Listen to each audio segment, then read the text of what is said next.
कमलेभ्यो नमः।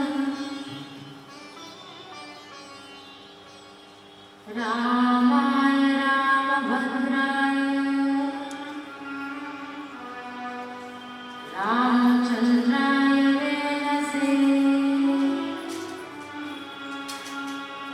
रघुनाथाय नाथाय सीताय पतये नमः। श्रीराम राम रघुनन्दन राम राम श्रीराम राम भरताग्रज राम राम श्रीराम राम रण कर्कश राम राम श्रीराम राम शरणं गौरव।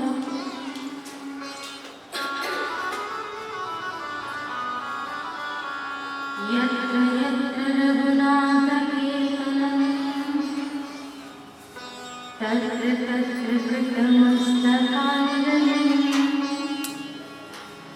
बाष्पवारि परिपूर्णलोचनं मारुतिं नमत राक्षसान्तकम्।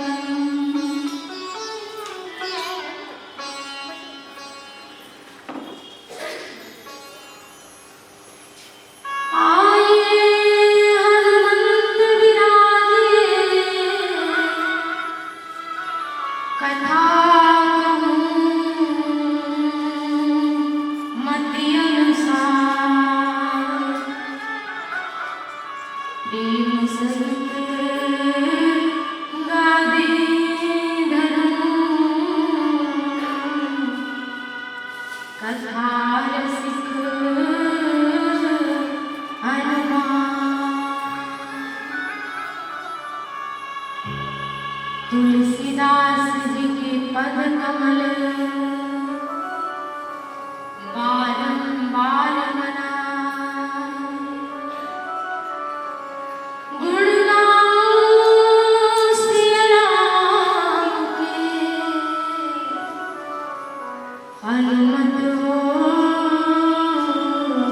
सहाय।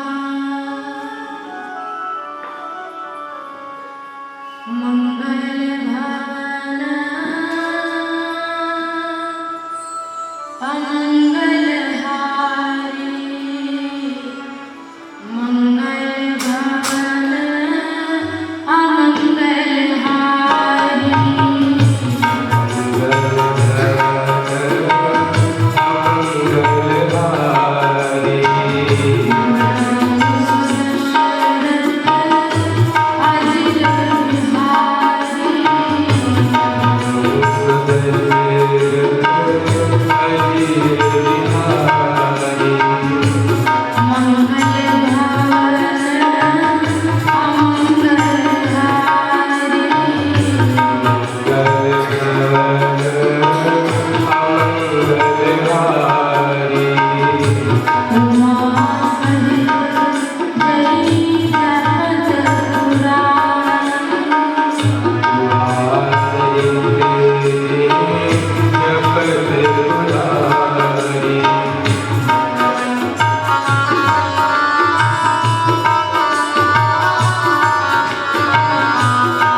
अकाल करुणा बरसाने दीन बंधु कृपा सिंधु राज राजेश्वर मर्यादा पुरुषोत्तम प्रभु श्री सीताराम जी के चरणारविंद में मैं अपने मन मकरंद को लगाते हुए अति दीन भाव से बारंबार प्रणाम करती हूँ। श्री हनुमान जी महाराज जी के श्री चरण कमल में बारंबार प्रणाम, सद्गुरु भगवान को बारंबार प्रणाम। सभी उपस्थित संतों को और यहाँ पर उपस्थित सभी तथा रसिक भक्तों को हमारा सादर वंदन प्रणाम।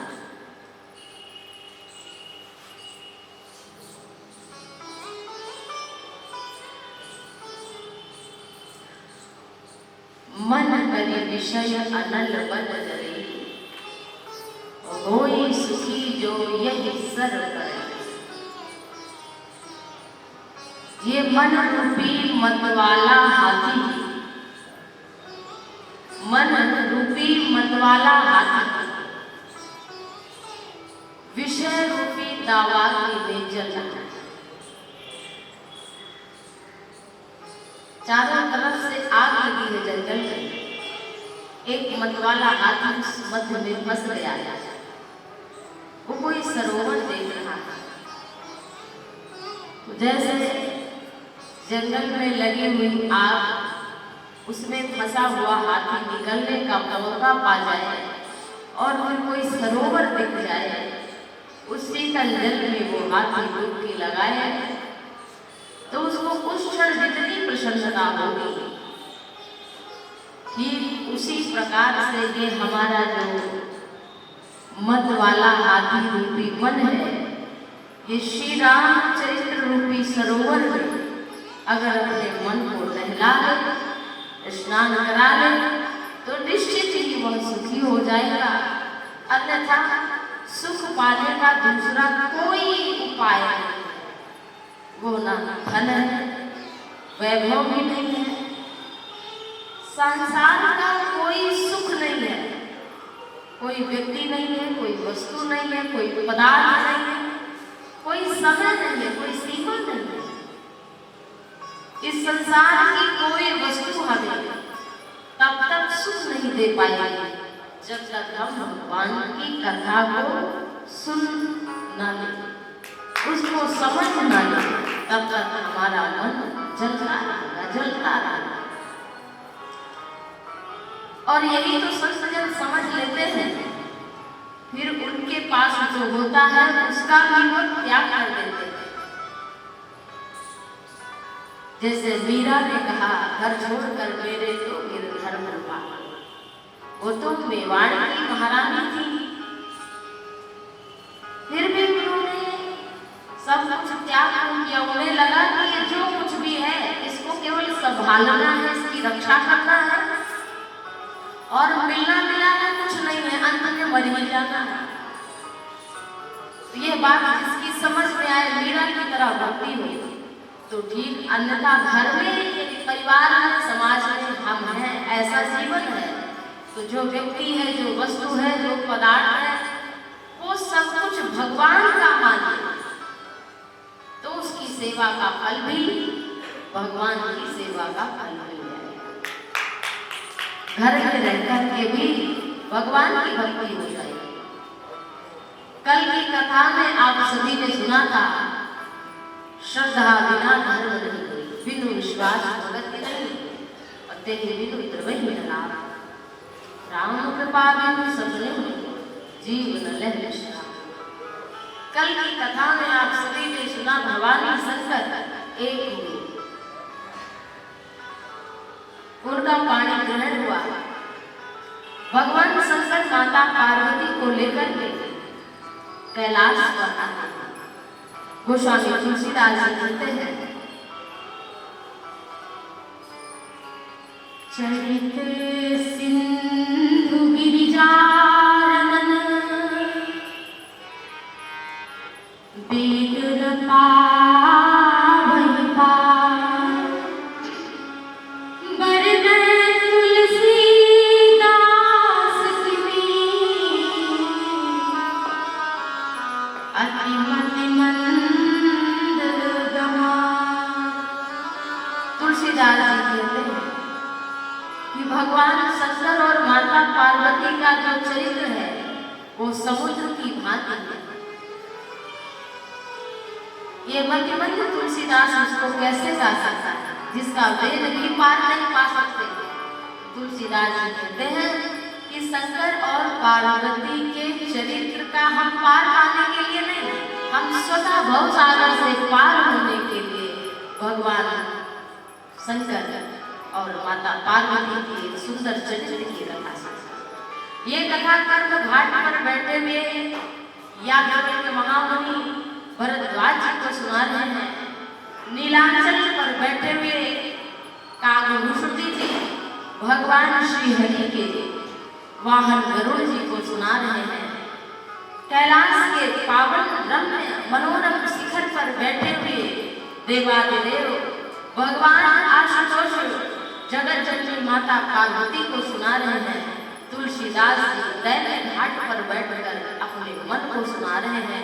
वही परम पावनी कथा हम सभी श्रवण कर रहे हैं।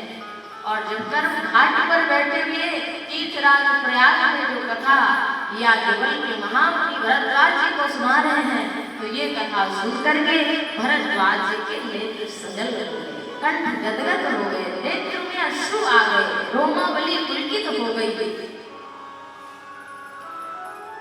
तो याज्ञवल्क्य महामुनि बोले,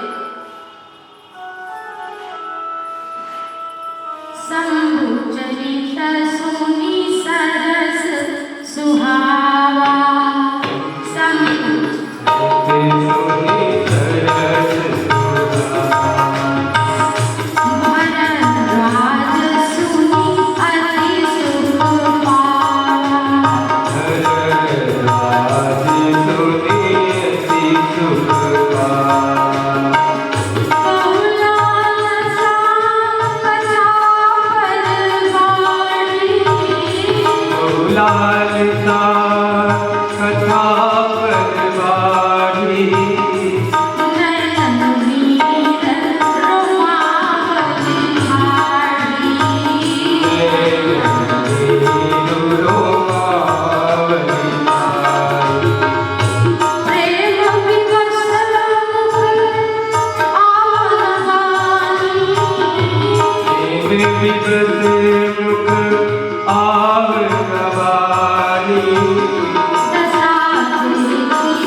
नेत्रों में नीर और नींद साथ नहीं आता।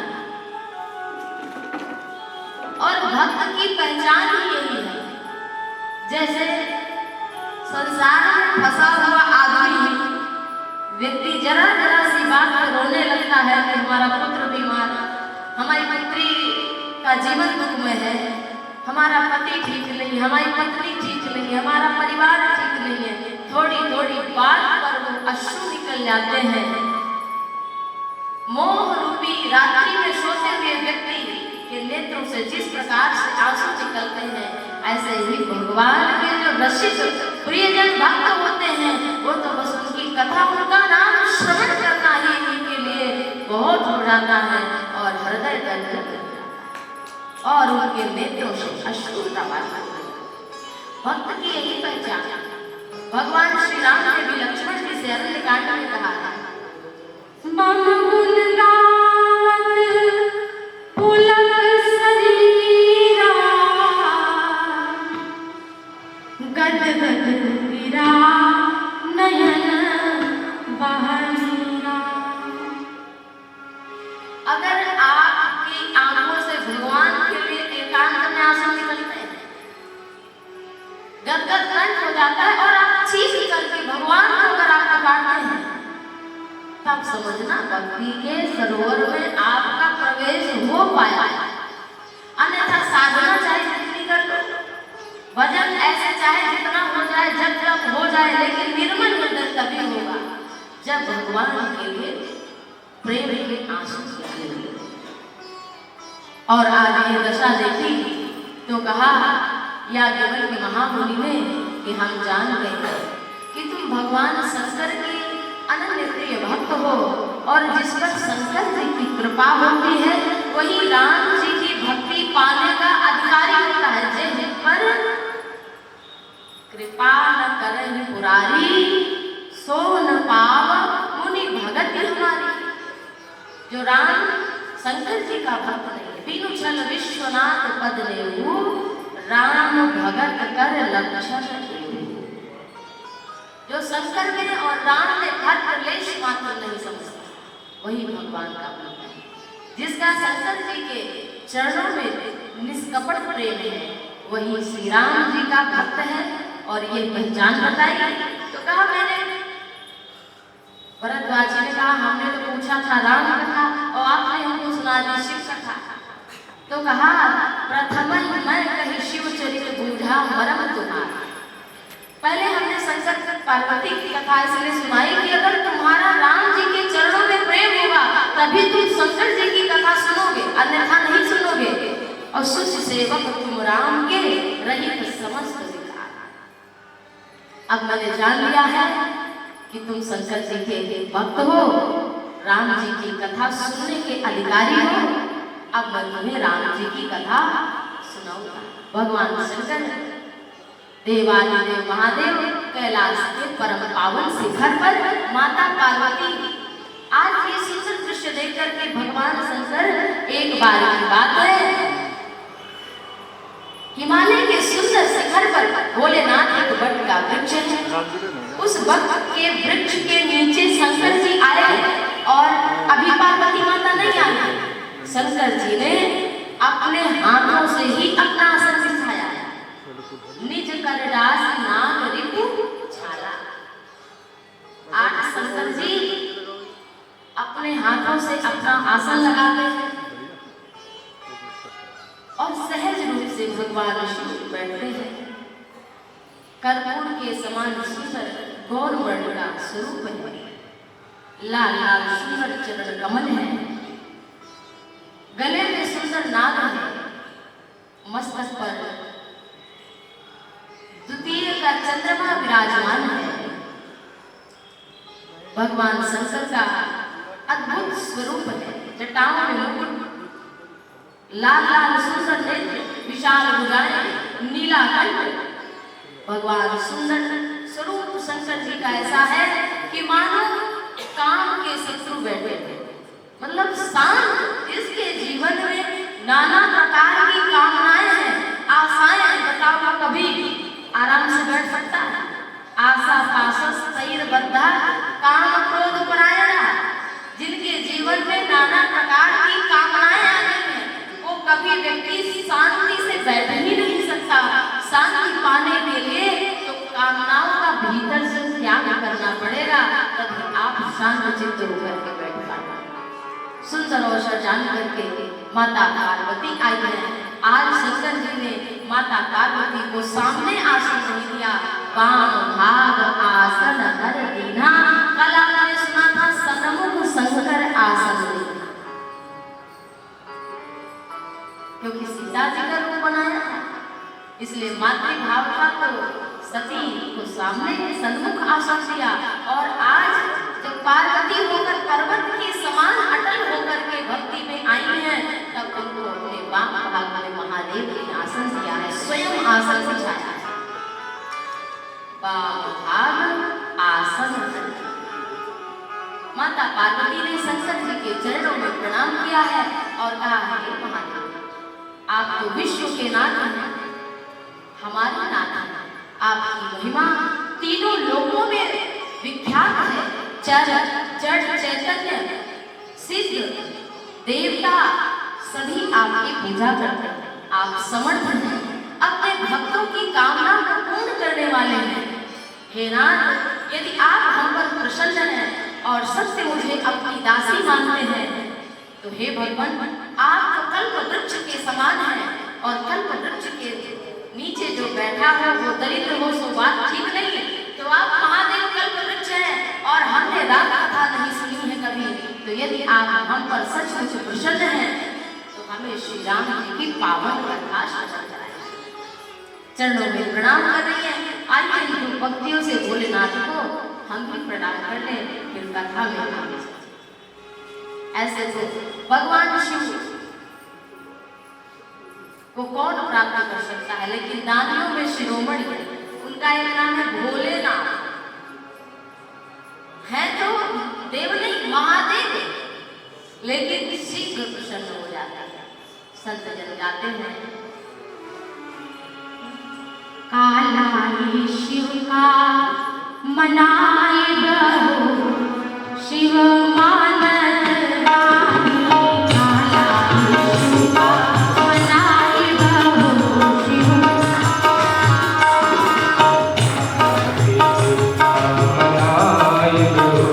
शिव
शाला